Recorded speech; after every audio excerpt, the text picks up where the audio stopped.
bienvenue sur Coopération, le podcast qui donne la parole aux hommes et aux femmes de la direction de la coopération de sécurité et de défense. Est-ce que vous pouvez vous présenter ? Lieutenant-colonel Romain. Capitaine de frégate Jean-Baptiste. Chaque jour, ils sont plusieurs centaines à former, soutenir et accompagner des dizaines de pays partenaires, faisant de la DCSD un outil privilégié de la politique diplomatique française. Que ce soit en accueillant nos partenaires sur le sol français, en enseignant notre langue aux quatre coins du monde ou en intervenant directement sur le terrain. Leurs missions sont vastes et essentielles dans un monde en perpétuelle évolution. Je suis l'adjointe au chef de la mission Monde. J'adore, ça fait très James Bond. Des confins de l'Afrique aux horizons lointains de l'Asie, de la direction centrale jusqu'aux forêts d'Équateur, nous vous emmènerons dans un voyage sonore à la rencontre de celles et ceux qui font vivre l'action internationale de la France. Votre poste aujourd'hui, il consiste en quoi ?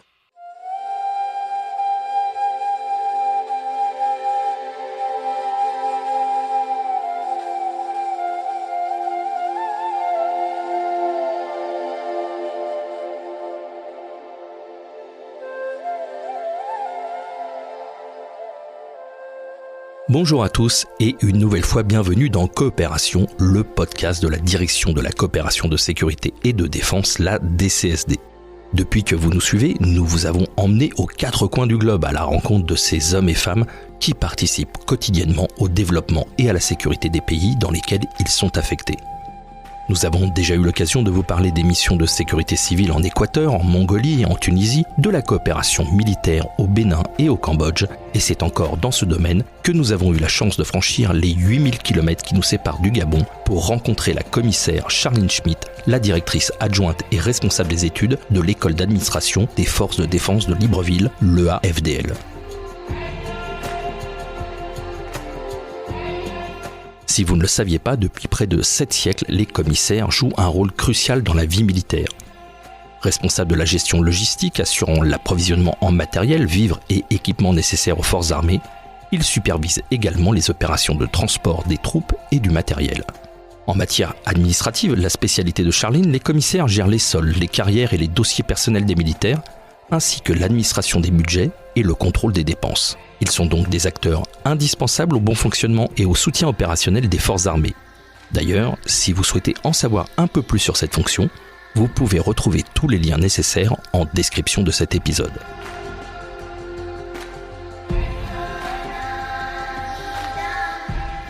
À Libreville, pendant 3 jours, nous avons partagé le quotidien de cette commissaire enthousiaste et passionnée. Que ce soit pour le développement de cette jeune école, comme dans l'accompagnement des stagiaires au cours des longs mois d'études qui les attendent. C'était aussi l'occasion de vivre des moments de partage, comme cette marche d'intégration des nouveaux élèves. Malgré la chaleur et les kilomètres, les chants entonnés d'une seule voix et les encouragements de l'encadrement et des anciens élèves leur ont permis d'atteindre l'arrivée et de se voir remettre le précieux insigne de l'école. Quand nous avons interviewé Charline, elle était à quelques mois de son retour en France après 2 ans passés au Gabon. C'était donc le moment parfait pour faire un point avec elle sur cette incroyable aventure, autant professionnelle qu'humaine, dont elle nous parle avec sincérité et émotion. Nous vous souhaitons une très belle écoute.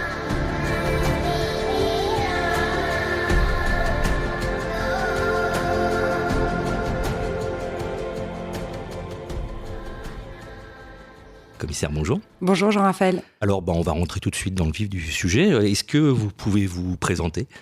Qui êtes-vous ? Qui est la commissaire Schmitt et quel est votre parcours ? Donc, je suis la commissaire commandant Schmitt. Je suis en poste ici au Gabon depuis l'été 2022. J'ai intégré le commissariat de l'armée de terre en 2007, promotion intendant général Boineau. Je suis sortie de ma scolarité en 2009. J'ai rejoint le 126e régiment d'infanterie à Brive-la-Gaillarde pour une durée de 2 ans, qui correspondait à mes 2 années de lieutenant. Je suis ensuite partie rejoindre le groupement de soutien de la base de défense de Mourmelon, qui correspondait en fait avec l'interarmisation du corps des commissaires et la création donc des groupements de soutien. J'ai ensuite eu la chance de bénéficier de l'opportunité de faire un premier séjour en Guyane à la direction du commissariat d'outre-mer, donc en tant que chef du bureau marché achat. J'ai rejoint à mon retour de séjour le groupement de soutien de la base de défense de Rennes en tant que chef du service achat finance. Puis est venu le temps de rejoindre cette fois, de passer par Paris pour une expérience état-major que j'ai eu l'occasion de vivre à l'inspection des armées, à la division audit. Donc une très bonne expérience en interministériel puisqu'on traitait des sujets d'audit sur tout ce périmètre.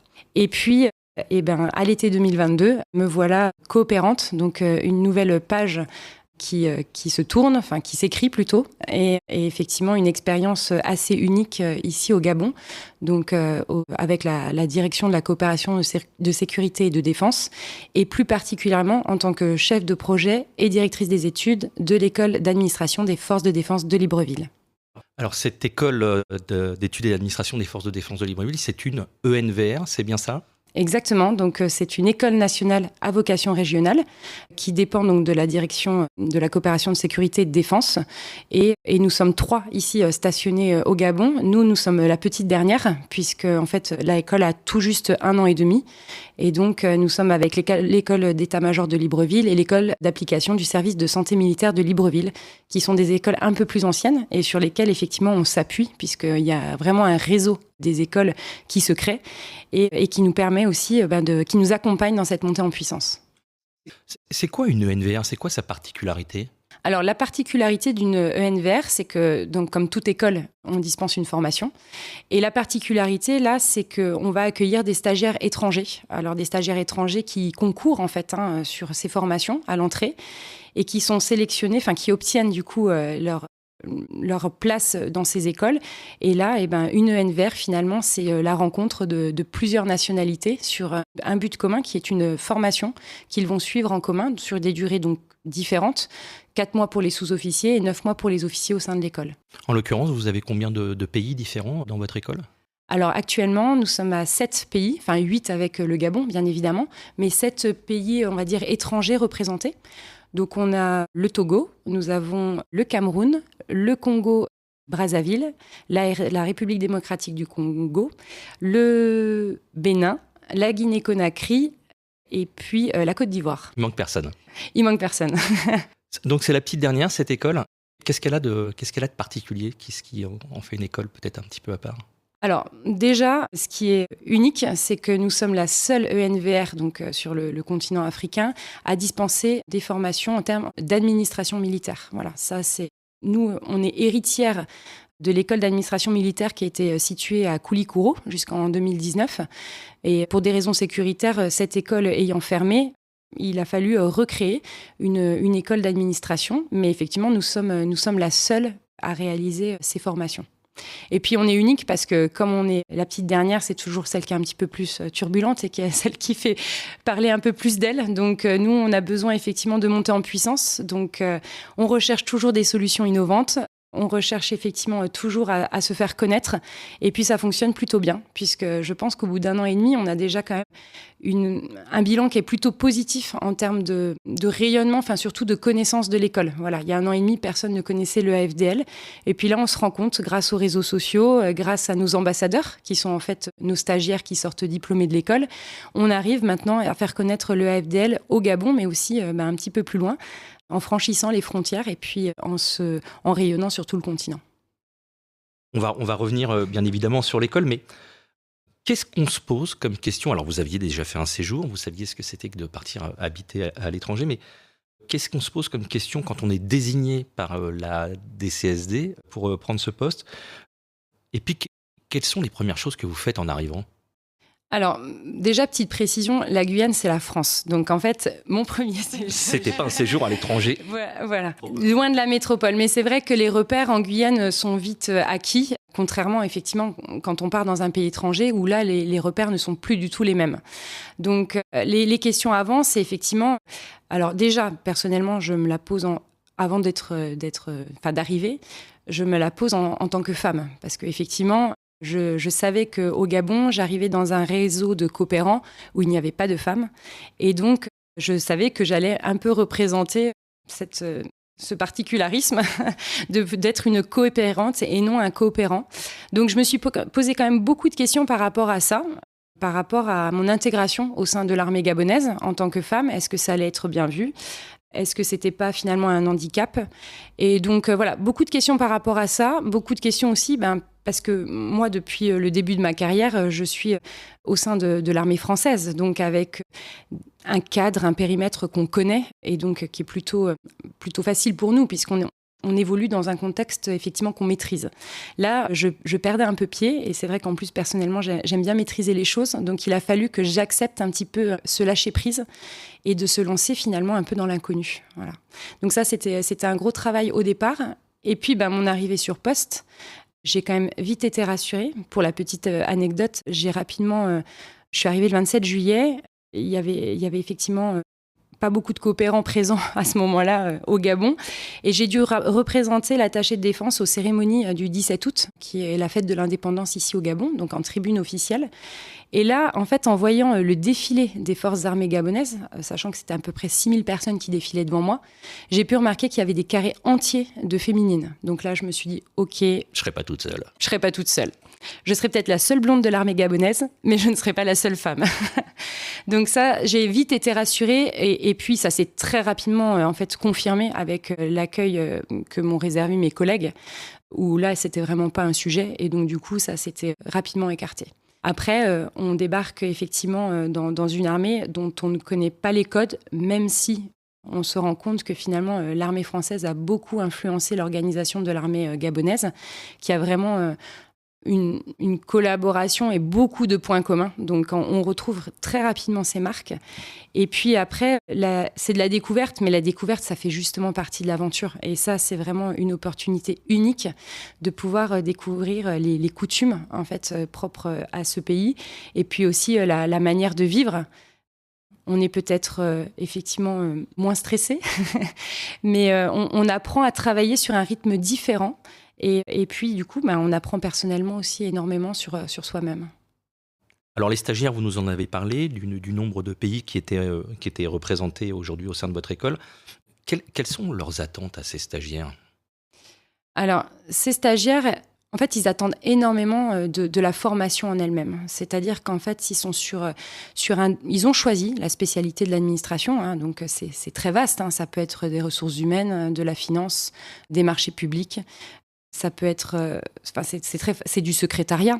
Et donc, en fait, ils sont en poste, tous ces stagiaires, mais ils n'ont pas forcément reçu cette formation, on va dire, liée à la spécialité. Je prends un exemple concret. Il y en a qui arrivent, qui travaillent dans des secrétariats et qui n'ont malheureusement jamais vraiment manipulé l'outil informatique. Donc, en fait, ils ont énormément d'attentes sur les savoir-faire qu'ils vont pouvoir acquérir au sein de cette formation. Ça, c'est vraiment leurs attentes.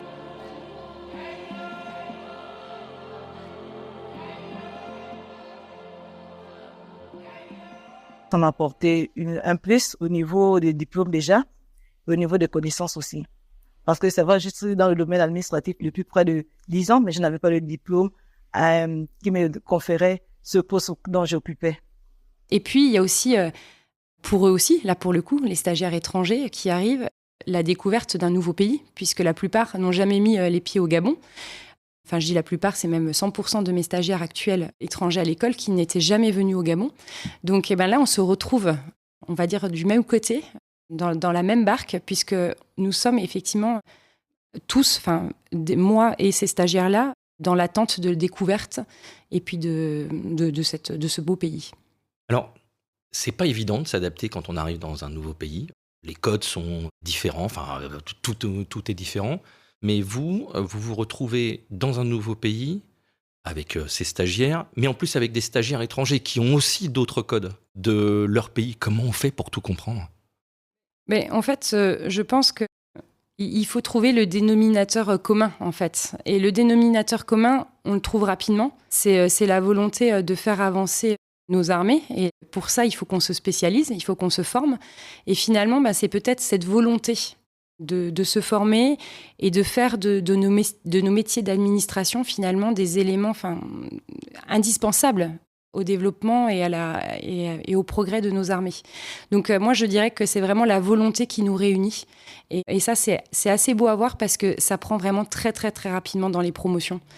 Il y a une cohésion rapidement qui naît et finalement à part l'uniforme qui reste l'élément distinctif entre les nations. Moi, je vois rapidement qu'une promotion, avec des stagiaires qui sont là pour apprendre.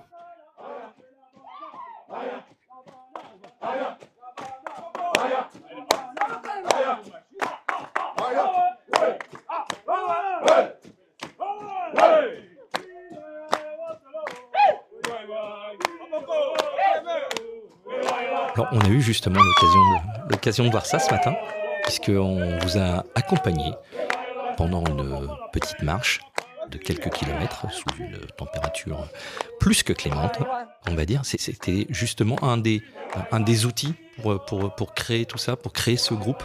Qu'est-ce que c'était cette marche? Expliquez-nous déjà. Alors, cette marche, effectivement, on est sur une promotion qui a fait sa rentrée il y a à peine une semaine, donc qui ont eu leur semaine d'intégration, rythmée par des premiers cours déjà, mais rythmée aussi par l'appropriation des règles de vie à l'école. Et donc, cette marche, elle vient ponctuer cette semaine d'intégration. Nous, le premier point, c'est la cohésion. On arrive sur une promotion avec, alors là, pour le coup, 5 nationalités, avec le Gabon, 5 nationalités présentes. Il faut rapidement qu'on ait un groupe en face de nous. Après, ça nous permet aussi rapidement, sur des épreuves un petit peu physiques, de tester la rusticité et aussi de pouvoir identifier les caractères qui composent cette promotion, qui va être leader, qui peut être un peu en difficulté, la partie assistance, cohésion, qui naît effectivement dans un effort est très importante pour l'encadrement à identifier. Après, sur cette marche, il n'y avait pas que les stagiaires actuels, il y avait leurs anciens, donc c'est-à-dire la précédente promotion C1 qui était présent. Nous, on axe vraiment sur cette partie transmission, l'axe transmission. Ils sont là, ils ont suivi la scolarité, donc ils sont les premiers acteurs et sur les pistes en fait les conseils qu'ils peuvent prodiguer à leurs jeunes, c'est très important. Parce que la formation des sous-officiers, en l'occurrence, elle dure 4 mois, plus exactement 16 semaines. Donc ça va très très très vite. Et le fait d'avoir ces anciens qui viennent accompagner leurs jeunes et témoigner finalement de leur vécu sur cette formation, ça nous aide, nous, l'encadrement, à faire rentrer ces stagiaires plus rapidement dans la formation et prendre conscience de ce qu'ils sont en train de vivre. Et puis, dernier point, il y avait effectivement l'encadrement de l'école aussi. Vous avez vu ce matin le commandant école, le colonel, a couru aussi avec nous, a marché, puis a fini... En courant, je confirme. En courant. Et en fait, il y a pour nous, il y a effectivement, ça nous oblige. En fait, on est aussi là pour montrer l'exemple. Et puis, on est aussi là pour leur montrer que cette formation, ils ne la font pas seuls. Ils la font accompagnée de toute une équipe qui sera là pour les amener sur objectif. On est sur de la progressivité. On ne leur demandera pas effectivement d'arriver et de savoir, déjà d'avoir les savoir-faire qu'on attend, où on entend les mener. Donc effectivement, ça leur montre dès le départ que sur toutes les épreuves et sur tout ce qui compose cette formation, on sera là pour les accompagner. Alors ça, on l'a vu effectivement, on vous a vu chanter aussi, en marchant et en courant avec les élèves. Vous pensez que l'encadrement, vous en particulier, mais le reste aussi des gens qui travaillent avec vous, c'est important d'avoir ces points de référence, de voir la commissaire Schmitt qui est au milieu d'eux. Ça leur fait un point. Je pense que c'est indispensable. On le sait, dans nos armées, ce qui fonctionne, c'est un chef qui est debout, forcément derrière ça suit. Voilà, donc c'est l'exemple qu'on souhaite donner et je suis sûre qu'effectivement, ça marque les esprits dès le départ. Moi, on m'appelle Maman la Blanche ici, donc. J'allais vous poser la question, est-ce que c'est un peu vos petits d'ici, quoi? Mais j'assume. Je sais que certains riront en entendant ça, mais j'assume complètement. Ce sont mes enfants. Moi, je suis mère de famille. J'élève mes enfants, mais mon poste de directrice des études, c'est aussi un peu un poste de mère de famille au final. Ça veut dire qu'ils arrivent. Ils sont un peu mes enfants et puis j'essaie de leur apporter finalement, j'essaie de leur transmettre finalement ce que je peux leur transmettre d'un point de vue professionnel mais aussi d'un point de vue humain. J'ai à apprendre d'eux et je pense qu'ils ont à apprendre de moi. Et sur ça, je suis convaincue effectivement que de faire le maximum d'activités avec eux, ça permet de valoriser ces échanges. Elle était une mère pour nous, elle était un encadreur. Elle était aussi celle qui pouvait nous ramener sur les rails quand on essayait un peu parfois de faiblir dans le travail. Elle était un tout. Lorsqu'on était fatigué d'étudier, elle était là pour nous dire ça ne va pas là, il faut vous réveiller. Et c'était bien. De temps en temps, ça nous permettait de prendre conscience que nous sommes là pour avoir un diplôme et nous l'avons fait. Et nous sommes sortis là tête haute parce que nous avons fait 100%.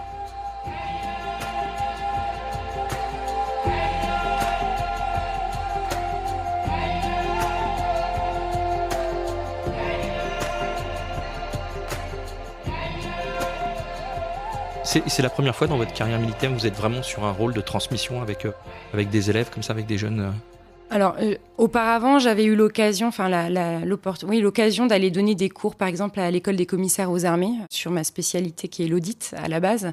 Donc, c'est vrai que c'est un pan que j'aime, transmettre des connaissances, même parfois témoigner des expériences qu'on a pu vivre. Ça nourrit les réflexions de chacun. Donc, l'expérience à l'école des commissaires des armées, effectivement, c'était peut-être un premier pas sur cette transmission à des élèves. Voilà. Et puis après, je pense que dans tous les postes qu'on peut occuper, quand on est chef de service, c'est pas forcément des cours là qu'on donne, mais on transmet forcément quelque chose, ne serait-ce que sur le plan humain, en discutant avec les gens, en travaillant avec eux. Il y a cette notion quand même de transmission. Bon, en tout cas, ils vous le rendent bien. Hein. Je crois même qu'il y a des enfants qui sont nés avec votre prénom. Ah oui, alors ça, je pense que c'est le plus beau cadeau qu'on a pu me faire. Ma secrétaire, avec qui je travaille depuis le début, effectivement, a eu une petite fille cet été et l'a prénommée Charline. J'avoue que c'était un moment très émouvant pour moi parce que c'est quelque chose de fort, en fait. C'est une identité qui reste. Et puis, je me dis que moi, la mission va toucher à sa fin. Et en fait, quoi qu'il arrive, il y a un petit peu de moi qui va rester ici. Juste pour revenir sur l'école, comment vous construisez le parcours de formation, de progression, comme on dit ici? Vous avez amené de la French Touch? Forcément, j'ai amené de la French Touch, mais on part en fait d'objectifs à atteindre, c'est-à-dire un niveau à atteindre pour chaque formation qu'on délivre. Et puis ces objectifs, on va les décliner finalement en volume horaire sur chaque matière. Alors après, nous, la particularité à l'EFDL, c'est que les enseignants ne sont pas affectés à l'école, à l'exception de nos informaticiens qui délivrent tous les cours de bureautique. Mais les autres professeurs, on va les chercher dans les forces de défense gabonaises, mais aussi chez les éléments français au Gabon qui sont présents à Libreville et qui nous permettent en fait d'amener leur expertise professionnelle sur ces formations. Donc là, c'est très intéressant. On démarche certaines personnes, il y en a qui peuvent rejoindre l'aventure, il y en a qui ne le peuvent pas. Mais en tout cas, c'est une sélection qu'on affine et sur laquelle on est très exigeant parce qu'en fait, c'est la qualité de notre formation aussi délivrée derrière qui est en jeu. Donc voilà, c'est beaucoup de travail sur la sélection des intervenants, sur les supports de cours. On se fait aider aussi. Alors ça, ce sont des projets, mais nous avons des projets de jumelage avec certaines écoles, dont l'école des commissaires aux armées de Salon de Provence en France, pour effectivement bénéficier un petit peu d'une aide pédagogique et puis affiner nos cours. Et puis après, dernier point aussi, nous avons la chance de bénéficier de missions d'expertise. Donc ça, c'est quelque chose qui est mis en place par la DCSD et qui nous permet de faire appel cette fois à des experts, mais qui viennent de France et qui viennent délivrer finalement leur expertise sur une spécialité. Typiquement, là prochainement, on va avoir une mission d'expertise sur le contrôle interne, avec quelqu'un du domaine qui va venir pendant une semaine dispenser les cours aux stagiaires. Manifestement, ça a l'air de fonctionner plutôt bien. Je crois que vous êtes un peu victime de votre succès sur le nombre de stagiaires qui veut venir maintenant. Ah oui, alors nous, c'est une bonne chose parce que du coup, le taux de sélection, forcément, est important. Au départ, on a commencé sur des concours où on avait forcément des candidats, mais c'était limité, on va dire, à la connaissance qu'avaient les personnes qui souhaitaient postuler de l'école. Donc en plus, avec une inconnue quand même assez présente. Et puis là, plus les formations passent, là c'est notre 3e promotion CT1 actuellement, donc on a également aussi accueilli déjà 2 autres promotions, donc CT1 mais aussi 2 autres promotions CT2. Donc là, on commence à se faire connaître. Les réseaux sociaux nous aident énormément aussi à nous faire connaître. On a une page Facebook de l'école que je vous invite à suivre. Le message est passé, on mettra le lien avec l'épisode. et qui nous permet en fait de faire connaître les activités de l'école, les actualités. Et ça, il n'y a pas de frontière en fait sur ces réseaux sociaux. Donc on a des personnes qui nous suivent d'un peu partout. Et ça contribue effectivement à faire connaître l'école. J'entends comme une petite pointe de fierté. Oui. Mais oui, je suis fière. C'est un peu comme... je vais toujours repartir sur mes exemples de la mère de famille, mais c'est un petit peu mon bébé. Quand c'est quelque chose qui n'existait pas et qu'on a... Pour remettre un petit peu dans le contexte, quand je suis arrivée, les couloirs de l'école étaient complètement vides. Il n'y avait même pas les tables et les chaises pour les cours. Et il y avait 2 officiers qui étaient présents et un sous-officier gabonais, forcément, qui m'ont accueilli et puis qui m'ont dit bienvenue à l'école, madame le commissaire. D'accord, ok, donc l'école, c'est ça pour le moment. Voilà, c'est l'école vide. Et il y a tout à faire, mais en fait, le challenge est d'autant plus beau parce qu'on part de rien. Et puis on construit. Et puis forcément, quand on construit quelque chose, on le façonne un petit peu à sa manière. Donc effectivement, il y a quand même une pointe de fierté. Elle évolue comment cette école ? Elle continue à se transformer ? C'est un bébé vivant ? C'est un bébé vivant, c'est un enfant. Donc là, on n'en est pas encore à l'adolescence parce qu'on irait un peu trop vite. Mais forcément, c'est un projet qui grandit en fait. On appelle ça effectivement, c'est une ENVR, mais ça reste un projet. Et donc le projet, ça s'entend dans tout le sens du terme. C'est quelque chose effectivement qui continue à se développer.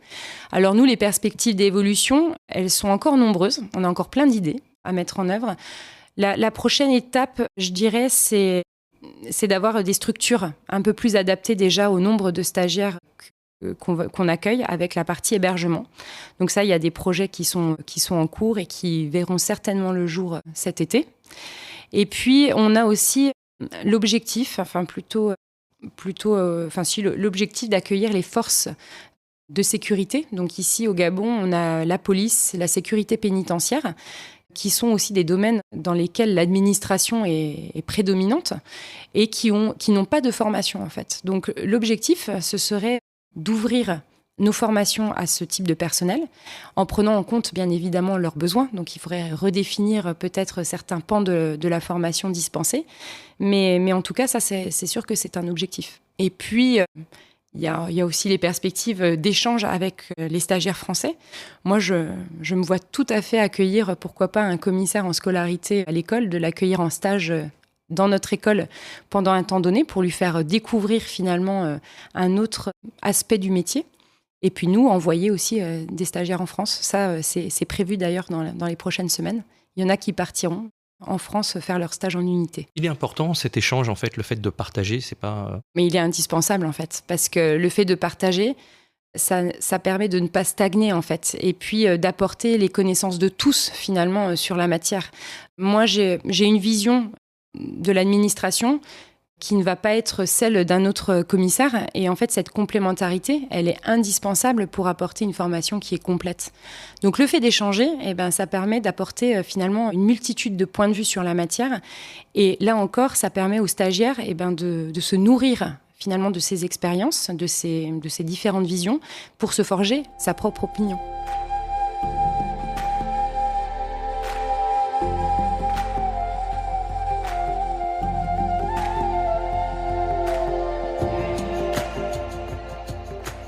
Vous en parliez un petit peu tout à l'heure. C'est un atout d'être une femme coopérante dans ce poste que vous occupez aujourd'hui ? Ça, c'est une question difficile, mais pourquoi il n'y aurait que des questions faciles ? C'est hors de question.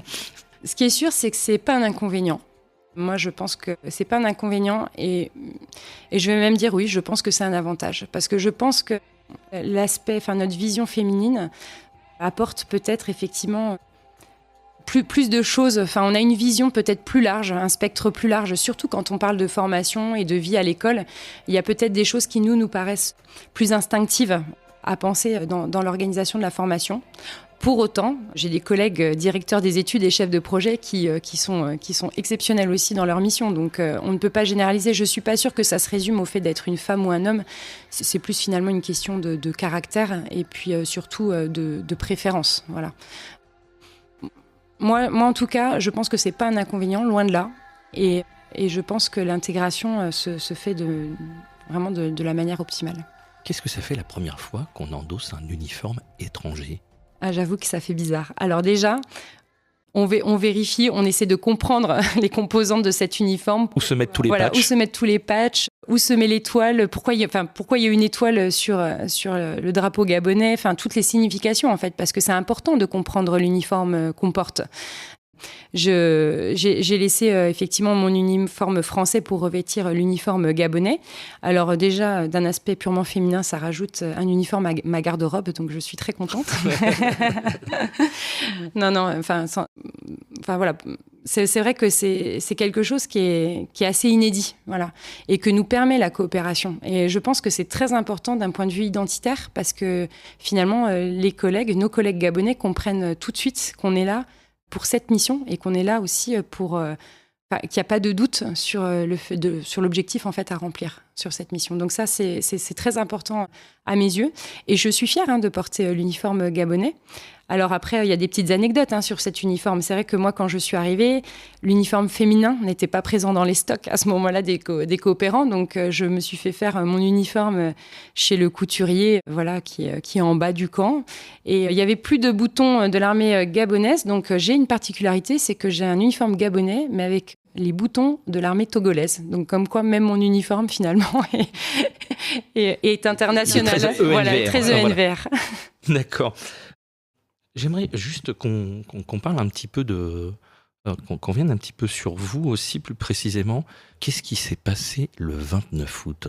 Le 29 août, c'est mon anniversaire. Alors, très en retard, bon Merci anniversaire. beaucoup. Je ne sais pas si je dois dire mon âge à ce moment-là, mais... Donc oui, c'était mon anniversaire. Donc, je l'ai fêté à la maison. Et puis, la nuit du 29 au 30 août a été un peu plus particulière puisque j'ai été réveillée par des coups de feu cette nuit-là. Et c'était le coup d'État qui se passait en fait au Gabon. Donc, un épisode très particulier à vivre parce qu'on se demande tout de suite qu'est-ce qui se passe autour de nous. J'avoue que rapidement, on se demande même... très rapidement, en fait, je raccroche au projet, en fait. Parce que je me dis, mais... Qu'est-ce que le projet va devenir ? Qu'est-ce qui est en train de se passer dehors ? Est-ce que c'est tout ce qui s'arrête ? Est-ce que c'est un retour en France ? Donc c'est vrai qu'il y a beaucoup de questions qui se posent à ce moment-là. Presque pas peur pour vous, peur pour l'école. Ah oui, je crois que... en fait, ouais, j'ai tout de suite pensé en fait, à l'après. En fait. J'avais pas forcément de gros sentiments d'insécurité, mais plus de me dire, mince, ça va se finir comme ça, et ça va se finir maintenant. Et du coup, j'avais plus effectivement ce sentiment vis-à-vis de... En fait, le projet, c'est ma raison d'être ici au Gabon. C'est pour ça que je suis ici. Donc, en fait, tout de suite, j'ai ramené ça à ce périmètre, à cet élément. Et ensuite, alors, finalement, après ces coups de feu ? Alors, après ces coups de feu, plein de coups de fil pour savoir, mais qu'est-ce qui se passe ? Donc, des coups de fil avec mes collègues gabonais qui j'espérais, auraient un petit peu plus d'éléments que moi. Et puis, rapidement, on se rend compte que finalement, les coups de feu sont faits pour rassurer la population et leur dire « restez chez vous » surtout. Et puis, on se rend compte sur la journée qui passe, donc celle du 30 août, qu'il y a comme une liesse populaire finalement derrière ce coup d'État, que tout le monde porte les armées qui finalement ont décidé à prendre le pouvoir, armée voilà. Dont vous faites partie. Armée dont je fais partie à ce moment-là.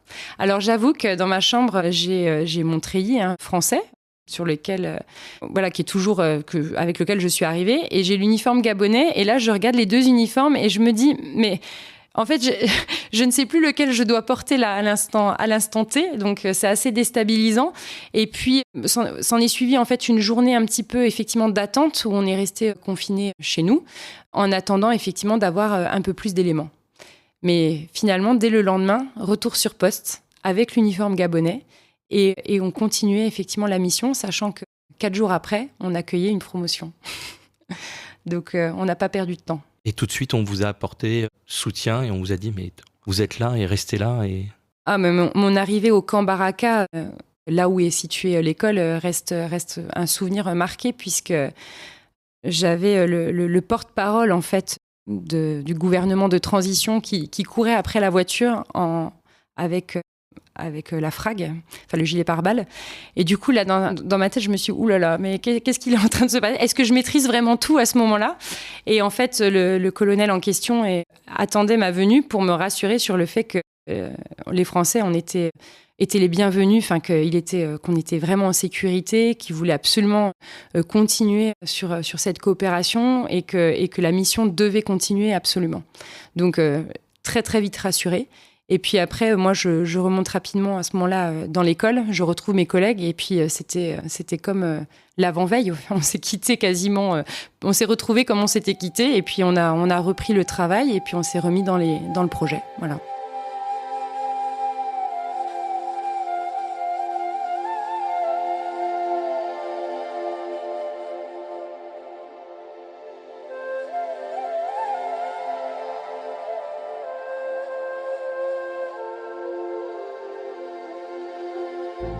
C'est quoi une coopérante ? C'est quoi sa particularité ? Alors, je pense que c'est quelqu'un qui est vraiment multicasquette. Parce qu'il faut se rendre compte qu'un coopérant, il n'est pas limité finalement à un poste en particulier.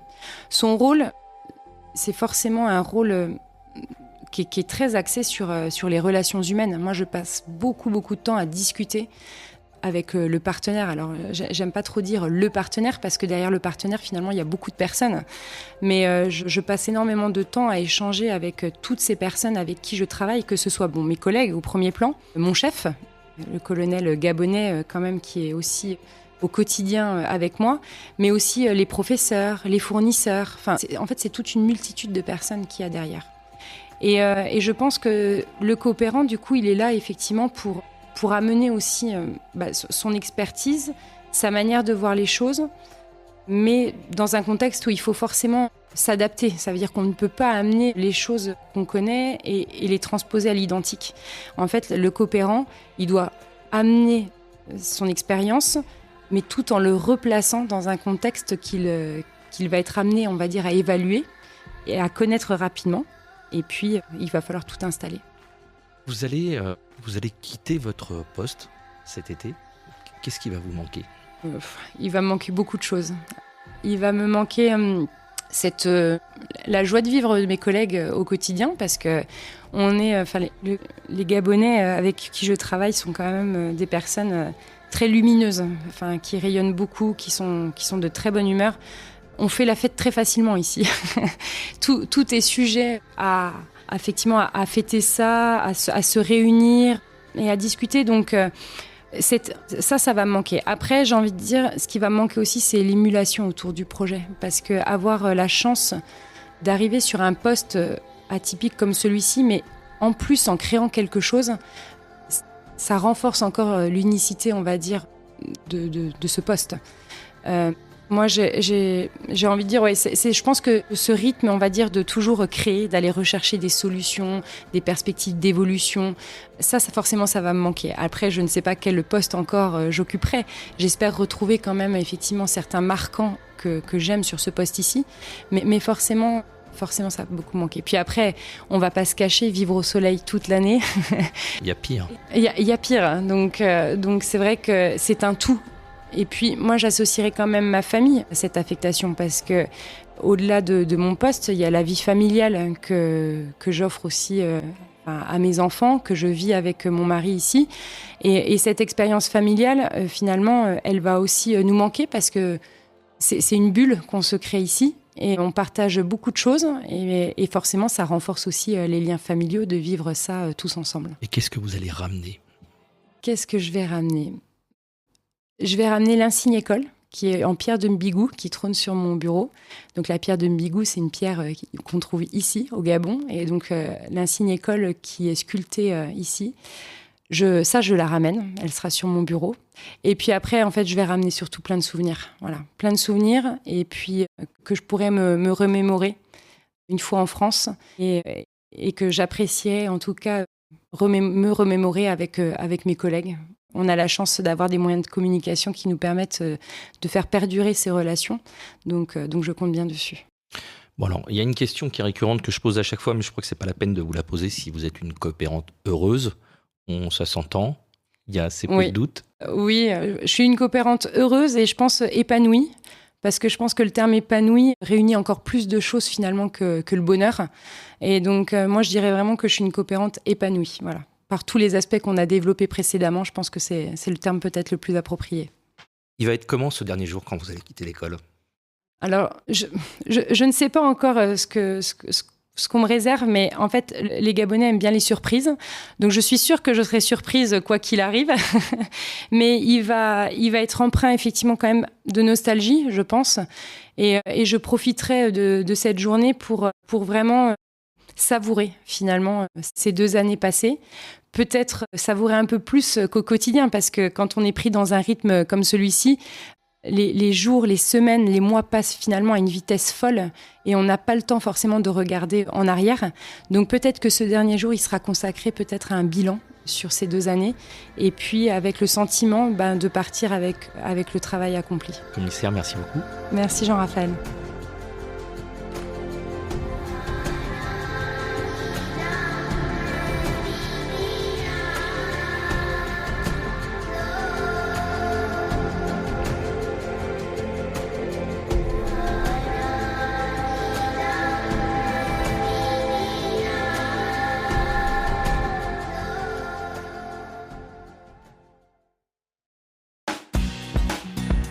Merci d'avoir écouté cet épisode de Coopération.